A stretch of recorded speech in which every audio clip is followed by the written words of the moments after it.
Sa palagay niyo ba, Yusek, malaking tulong ba kung mag-i-invite ang si Senator Amy Marcos ng isang expert para once and for all, matuldo ka na yung kine-question doon sa pag-aresto, kung legal ba o hindi legal yung nangyaring aresto kay dating Pangulong Rodrigo Duterte? Mas maganda po talaga na hindi lamang po iisang view ang madinig ni Senator Amy Marcos. Mag-imbita po siya ng mga eksperto pa.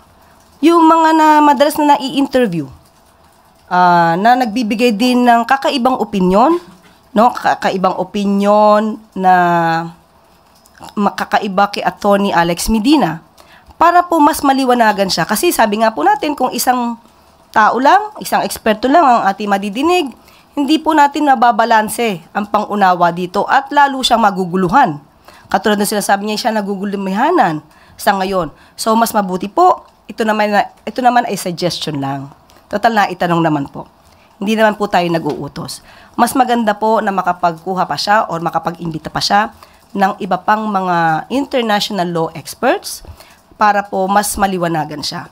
Baka nga po sa pamamagitan ng ibang mga international law experts, ibang mga abogado, may mga ibang opinion, ay di na nga niya kailanganin ang ibang mga cabinet members para siya ay makapagbalangkas ng batas. That's the last question. Thank you, Yusek Claire.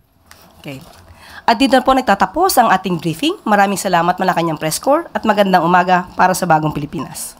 Warrant of arrest ng International Criminal Court. Wala ba tayong nilalabag dyan sa ating konstitusyon? Tayo ba ay nagpapasa ilalim sa kapangyarihan ng ilang mga tribunal sa ibang bansa? Are we surrendering our prerogative to try our own fellow men? O sinasatupad lang natin ang batas natin na hindi naman na siguro natin alam kung ano yon? Sa ating bansa, meron tayong batas. So ibig sabihin mo, bagamat ito ay lokal na pangyayari, kung nangyari nga ang ina-allege, meron tayong batas na sinasabing pwede ang International Tribunal ang maghusga dito. Yes, Dean. Under Republic Act number 9851, Section 17, in the interest of justice, the relevant Philippine authorities may dispense with the investigation or prosecution of a crime punishable under this act if another court or international tribunal is already conducting the investigation or undertaking the prosecution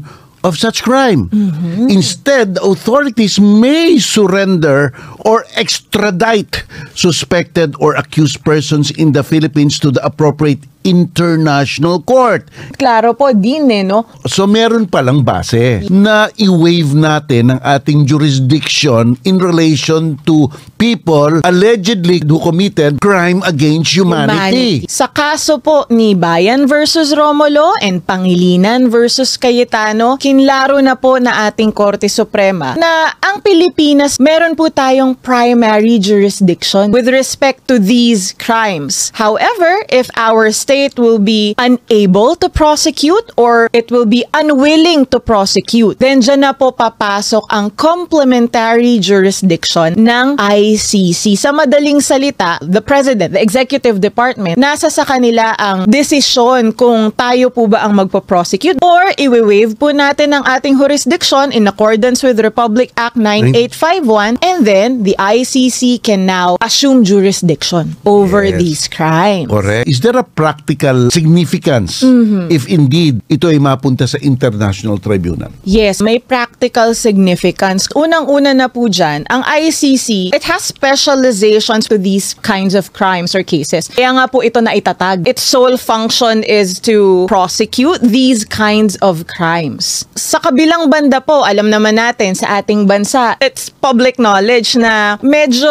hindi ganoon kabilisan ang proseso. On the practical side, alam naman po natin ang paggulong ng hustisya sa Pilipinas ay mabagal. Ito ang pagkakataon na mapabilisan ang paglilitis for the benefit of President Duterte. Puprong po iyan si President Duterte para patunayan na walang siyang sala at doon naman sa mga nagigiit na meron, maglantad po sila ng formal evidence na. It will also decrease the possibility of bias. Mas mapapatunayan natin or mas magiging kampante ang sambayanan na impartial talaga ang tribunal na ito. Alam naman natin sa Pilipinas, it's highly a political country. Para kampante na rin ang taong bayan na hindi pro-Duterte yung ICC. Ito namang mga pro-Duterte, mapapanatag din sila na hindi naman pro-BBM or pro-administration itong ICC. Ang ICC ay independent. Para sa kanila, yung ebidensya ang titingnan nila. Kung pag-aaralan natin yung mga pros and cons, mas marami yung pros, di ba? Ano po ba yung cons kapag hinayaan natin na yung ICC? Meron ba at all na cons? Good question. Para ako nga, wala akong nakikita Oo, cons. di ba? Parang wala namang kasing talo ang Pilipinas kung ipapasa natin yung investigation sa ICC. Actually, win-win yun. True. Win-win yun for all parties concerned. Dalawa silang panig na pwedeng maglatag ng kanilang ebidensya sa isang independent tribunal na walang bahid ng politika, may insulate pa ang gulo, at tahimik sila maglilitis doon.